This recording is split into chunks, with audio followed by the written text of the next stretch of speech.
नमस्कार, श्री कुकिंग चॅनलमध्ये तुम्हा सर्वांचे खूप खूप स्वागत आहे. तर आजची रेसिपी आहे कांद्याची पात. तर इथे मी 150 ग्रॅम कांद्याची पात घेतली आहे. स्वच्छ धुवून चिरून घेतली आहे.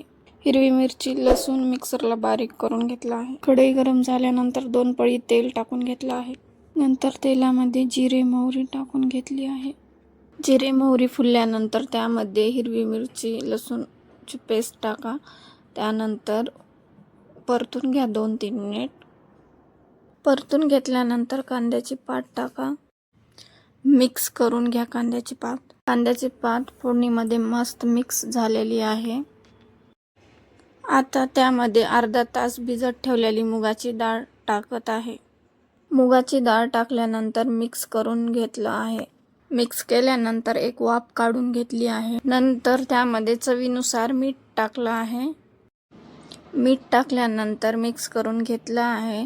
नंतर त्यामध्ये 2 चमचे शेंगदाण्याचं कूट टाकलं आहे. शेंगदाण्याचं कूट टाकल्यानंतर मिक्स करून एक वाफ काढून घेतली आहे. मस्त अशी तयार झाली भाजी.